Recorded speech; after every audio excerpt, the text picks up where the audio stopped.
നമ്മുടെ കുഞ്ഞനിയത്തിയുടെ ബർത്ത്ഡേ ആഘോഷിക്കാൻ വേണ്ടി പോവാണ്. എൻ്റെ വീഡിയോസ് ഫോളോ ചെയ്യുന്നവർക്ക് മനസ്സിലാവുന്ന രീതിയിൽ പറയുകയാണെങ്കിൽ എൻ്റെ മാമൻ്റെ മോള് ഇതാണ് ബർത്ത്ഡേ ഗേൾ.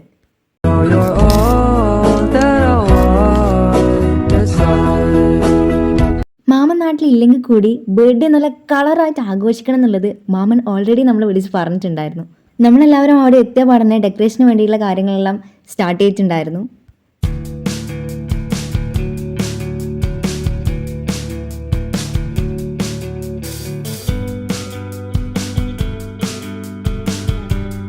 ഇതവളുടെ ക്ലാസ്മേറ്റ്സ് ആണ്.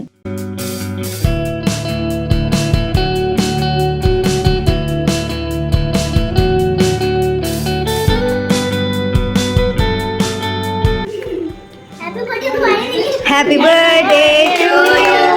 Happy birthday to you. Happy birthday, happy birthday. A second guess you, a second guess me, a second guess them. Don't second guess me. നമ്മൾ നമ്മുടെ ഫ്രണ്ട്സിൻ്റെ കൂടെ ഇരിക്കുമ്പോഴാണ് നമ്മുടെ തനി സ്വഭാവം നമ്മൾ പുറത്തെടുക്കുന്നത്. ഒരു നിമിഷം പോലും അവർ വെറുതെ ഇരുന്നിട്ടുണ്ടായിരുന്നില്ല. ഞാനാണെങ്കിലും ഈ വീഡിയോ കണ്ടുകൊണ്ടിരിക്കുന്ന നിങ്ങളാണെങ്കിലും ഫ്രണ്ട്സിൻ്റെ കൂടെ ഇരിക്കുമ്പോഴുള്ള വൈബ് എന്ന് പറയുന്നത് ഒരു പ്രത്യേക വൈബ് തന്നെയാണ്. അതിപ്പോൾ നമ്മൾ എത്ര വളർന്നു കഴിഞ്ഞാലും നമ്മുടെ ഫ്രണ്ട്സിനെ കണ്ടു കഴിഞ്ഞാൽ നമ്മുടെ തനി സ്വഭാവം പുറത്തു വരും എന്നുള്ള കാര്യത്തിൽ ഒരു സംശയവും ഇല്ല. ഇത് അച്ഛൻ്റെ വക മോൾക്ക് വേണ്ടിയുള്ള ഗിഫ്റ്റാണ്.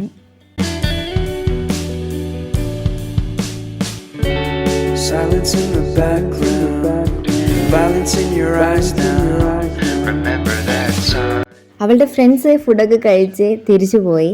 അവർ പോയപ്പോഴാണ് നമ്മൾ അവിടെ ഉണ്ടായിരുന്നു എന്നുള്ള കാര്യം അവൾ ഓർക്കുന്നത്. പുള്ളിക്കാരത്തിക്കാണെങ്കിൽ വെറുതെ ഇരിക്കുന്നത് തീരെ ഇഷ്ടമല്ലാത്തൊരു പരിപാടിയാണ്. ഇവളുടെ കൂടെ കളിക്കുമ്പോൾ കുറച്ച് റൂൾസ് ആൻഡ് റെഗുലേഷൻസ് ഒക്കെ പാലിക്കണം. കാര്യം എന്താണെന്ന് വെച്ചാൽ ഇവൾ അഥവാ തോറ്റു പോയി കഴിഞ്ഞാൽ അവിടെ കരച്ചിലായി ബഹളായി അവിടെ മൊത്തം സീനായിരിക്കും.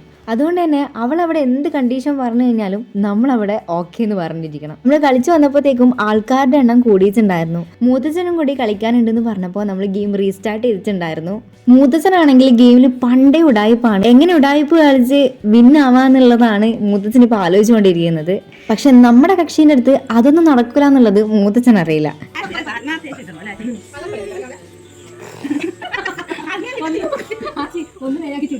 അങ്ങനെ ഉടായിപ്പ് കളിച്ച് ജയിക്കാമെന്ന് കരുതിയ മൂത്തച്ഛൻ ഈ കളിയിൽ തോറ്റു. അപ്പൊ ഇന്നത്തെ വീഡിയോ ഇത്രയേ ഉള്ളൂ. എല്ലാവർക്കും ഇഷ്ടപ്പെടുന്നു കരുതുന്നു. അടുത്തൊരു നല്ലൊരു വീഡിയോയുമായി നമുക്ക് വീണ്ടും കാണാം. Bye bye.